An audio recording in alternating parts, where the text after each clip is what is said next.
آج کا جو ہمارا لیکچر ہے کا موضوع ہے آدم علیہ السلام سے پہلے کی دنیا. بیسیکلی آدم علیہ السلام سے پہلے کی دنیا عزازیل کا عروج اور زوال ہے.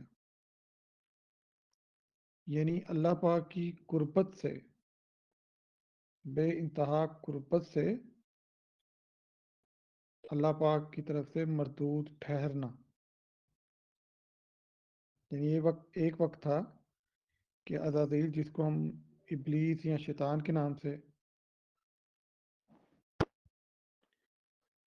ہم بات کر رہے تھے،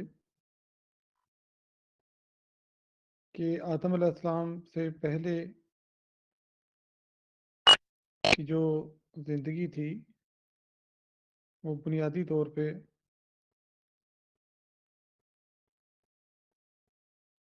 عزازیل کے عروج اور زوال کی کہانی تھی. یہ بہت امپورٹنٹ لیکچر ہے، اس کو آپ نے غور سے سننا ہے.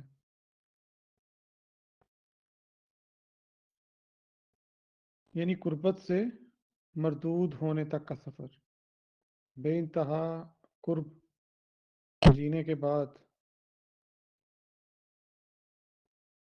ایک عظیم زوال کا سفر.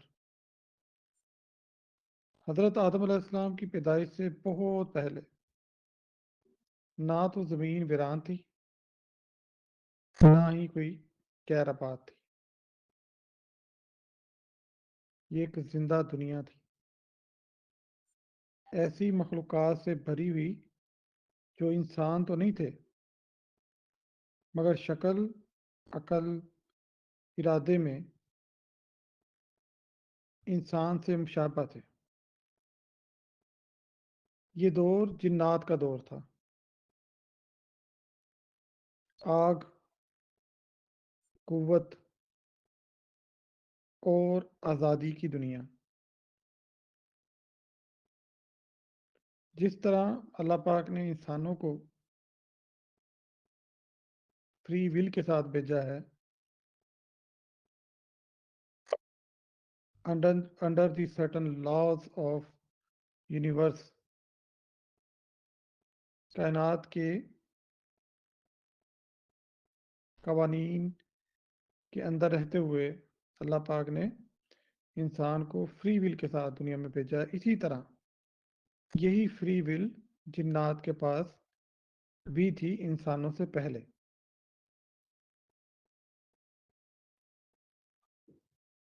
یہ ایک ایسا زمانہ تھا کہ جس میں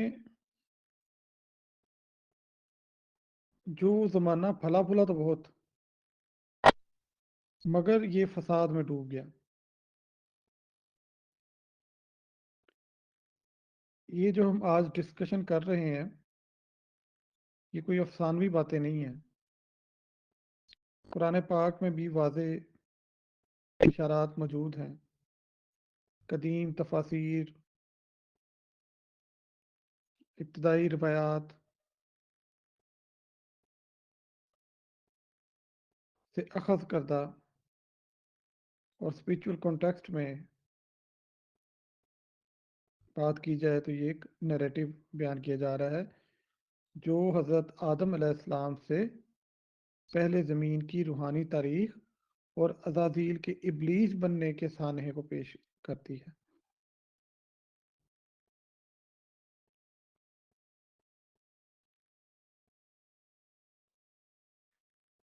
زمین کے اولین باشندے کون تھے؟ جیسے میں نے پہلے بتایا کہ جنات تھے. وہ دھوئیں اور آگ سے پیدا کیے گئے تھے، طاقتور تھے، طویل العمر تھے اور ایسی صلاحیتوں کے حامل تھے جو انسانی حدود سے ماورا تھیں. وہ تیزی سے سفر کر لیتے تھے، نظروں سے اوجھل ہو جاتے تھے، فضاؤں میں اڑتے گیپ کی پرتوں پر اثر انداز ہوتے تھے. وقت گزرنے کے ساتھ ساتھ انہوں نے عظیم تہذیبیں قائم کی، پہاڑوں میں تراشی ہوئی بستیاں، وادیوں سے لے کر بلند چوٹیوں تک پھیلی ہوئی سلطنتیں۔ ان کے معاشرے بہت منظم تھے، بادشاہتیں قائم تھیں، علم و فن اور طاقت ان کی پہچان بن چکے تھے۔ آج کی سائنس کتنی حیران ہے، بے انتہا حیران ہے کہ یہ جو مصر میں پیرامڈز ہیں، یہ کس قدر مشکل ترین انفراسٹرکچر ہے، جس میں لاکھوں ٹن کے بڑے بڑے پتھر اتنے منظم انداز سے جوڑے گئے کہ جس نے سائنس کو آج بھی اس دور میں بھی برتائے حالت میں ڈالا ہوا ہے۔ انہوں نے کس انداز سے ستاروں کے ساتھ اس چیز کو الائن کیا، سورج کے ساتھ، سورج کی روشنی کے ساتھ کس طرح سے اس کے انفراسٹرکچر کو الائن کیا، اتنے اتنے بھاری برکم پتھر کتنی اونچائی تک پہنچاتے گئے۔ تو یہ آج کے دور کا انسان جس کے پاس مشینری ہے، ہیوی مشینری ہے، وہ بھی اس طرح کا، اس نوعیت کا اتنے بڑے بڑے لاکھوں ٹن وزنی پتھروں کو اس انداز میں بنانے سے قاصر ہے۔ ہاں، آج کے انسان نے بڑی بڑی خوبصورت عمارتیں بنائیں، بڑی بڑی بلند و بالا عمارتیں بنائیں، لیکن برک بائی برک، چھوٹی چھوٹی اینٹیں، اتنے اتنے بڑے پتھر نہیں۔ تو بہرحال کہنے کا مقصد یہ کہ علم و فن، طاقت ان کی پہچان بن چکے تھے۔ کئی جنات یہ سمجھنے لگے کہ وہ ہمیشہ کے لیے زمین کے حکمران بن چکے ہیں، اور ان کی طاقت اس قدر بڑھ چکی تھی کہ وہ فساد کی طرف بڑھ گئے۔ کیونکہ جب تہذیبیں پھیلتی ہیں تو جیسے آج کل آپ دیکھ رہے ہیں، امریکہ بالکل ہی شتر بے مہار نظر آ رہا ہے، کمزور ملکوں پہ قبضے کرنے، ان کے وسائل پہ قبضے کرنے۔ تو یہی چیزیں، جب وہ شعور مکمل طور پہ غالب تھا، یعنی کہ جنات اپنی آگ کی حیثیت میں مکمل موجود تھے، تو تکبر بڑھ رہا تھا۔ آج بھی جو انسان اپنی حقیقت کو نہیں پہچانتے اور آگ کو ہی لے کر چلتے ہیں، یعنی کہ ابلیس کو، جناتی وصف کو لے کر آگے بڑھتے ہیں، تو متکبر ہوتے ہیں۔ جب طاقت بڑھتی ہے، حد سے زیادہ بڑھتی ہے، تو فساد کا باعث بنتی ہے۔ قیادت ظلم میں بدل جاتی ہے۔ بادشاہوں نے صرف اطاعت نہیں بلکہ عبادت کا بھی مطالبہ کرنا شروع کر دیا اس وقت۔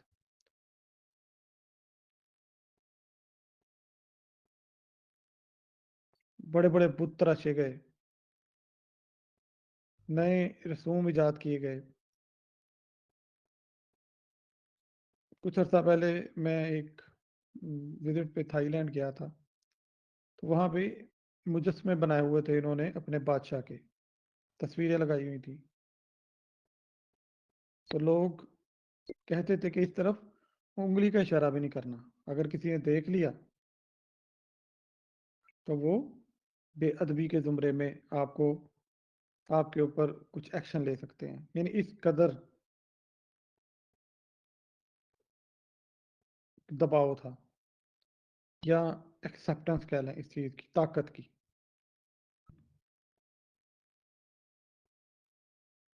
تو وہ reflections some how in some where in any part of the world آج بھی نظر آتی ہیں، جو جناتی اصولوں اور شیطانی نقطۂ نظر اور زاویوں پہ پلتی آ رہی ہیں۔ جادو جو کبھی محض ایک علم تھا، اب وہ فریب، تسلط اور تباہی کا ذریعہ بن گیا۔ بعض جنات نے ممنوعہ جہانوں تک رسائی کا دعویٰ کر دیا، کچھ نے پوشیدہ علم کو طاقت اور وفاداری کے بدلے میں بیچنا شروع کر دیا۔ جیسے میں نے پہلے کہا، شکل و صورت تو انسانی تھی، لیکن اندر ان کے آگ تھی، ان کا ایسنس جو تھا وہ آگ تھا، تیز ترار، عقل پہ اپنا تکیہ رکھے ہوئے، عقل پہ اپنا تکیہ رکھے ہوئے۔ اب جب ہم اکثر بات کرتے ہیں، اگر تو ہم اللہ سبحانہ و تعالیٰ کو صرف عقل کے ذریعے اس کی پہچان شروع کر دیں تو یہ ممکن نہیں۔ ہم جتنی بھی تعویلیں، دلیلیں، بہت کچھ زاویوں سے نکال کے لاتے رہیں گے۔ مغرب نے کر کے دیکھ لیا، مشرق نے کر کے دیکھ لیا، ہر جگہ پہ فلاسفر، مذہبی لوگ عقل سے مختلف زاویوں کی طرف نکل جاتے ہیں۔ کوئی بت پرستی کی طرف چل پڑا، کوئی اپنی عقل سے الہاد کا قائل بن گیا۔ تو دنیا جتنی زیادہ سوچ کے عقل کے گھوڑے بگاتی رہی، زیادہ مذاہب میں اور زیادہ فرقوں میں بڑھتی رہی، جبکہ یہ معاملہ ہی دل کا ہے، ایمان کا ہے۔ وہ جو حقیقی راہیں ہیں وہ دل والوں پر کھلتی ہیں۔ وہ جو اللہ پاک اپنی پہچان جس میں رکھی ہے، اللہ پاک اپنی پہچان کرواتے ہیں، وہ ایمان والوں کو کرواتے ہیں، ایمان والوں کے لیے رستے کھولتے ہیں، ان کو اپنے ہونے کا احساس دلاتے ہیں، اور آگے بڑھتے بڑھتے علم الیقین سے جو سفر شروع ہوتا ہے وہ عین الیقین اور حق الیقین تک منتج ہوتا ہے۔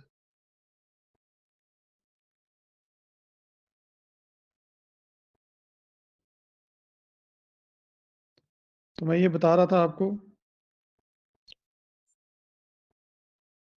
کہ ریسرچز ہوئی، پوشیدہ علم کو طاقت اور وفاداری کے بدلے میں بیچنا شروع کیا گیا، کمزور قبائل کو غلام بنایا گیا، جبری فوجوں میں شامل کیا گیا، جو جن اللہ کو یاد رکھتے تھے انہیں جلا وطن کیا گیا، ستایا گیا یا خاموش کرا دیا گیا۔ الغرض جو میں بات بتانا چاہ رہا ہوں، زمین پر فساد ہی فساد تھا۔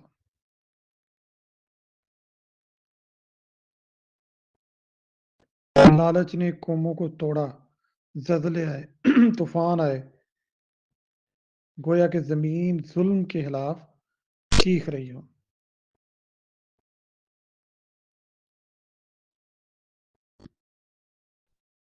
گویا جو ان کی زندگی کا مقصد تھا، جس طرح انسانوں کی زندگی کا مقصد یاد الہی ہے، اللہ کو یاد کرنا،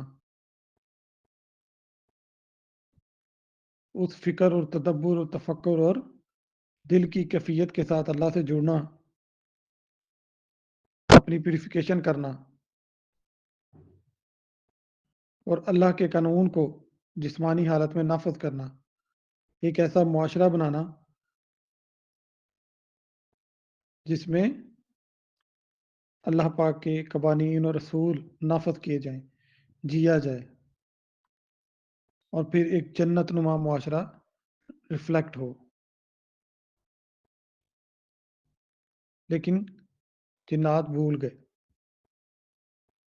جیسے آج کا انسان کفر کرتا ہے انہوں نے کفر کیا، اور یہ کوئی لمحاتی بغاوت نہیں تھی، یہ ایک نافرمانی کا پھیلتا ہوا طوفان تھا۔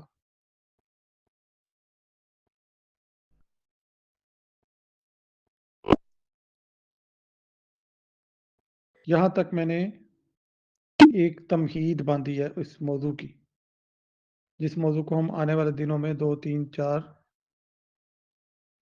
لیکچرز میں کمپلیٹ کریں گے۔ آگے ہم انشاءاللہ ڈسکس کریں گے یہاں سے عزازیل کا کیا رول تھا، کیا کریکٹر تھا، جو کہ جنات میں سے تھا، اور پھر اللہ پاک نے ایک نئی مخلوق انسان کو بنانے کا جب اعلان کیا تو اس کے بعد کیا کیا سیریز آف ایونٹس ہوئے۔ تو انشاءاللہ ہم اگلے لیکچر میں اس کو سمجھیں گے۔ ابھی تک کی جو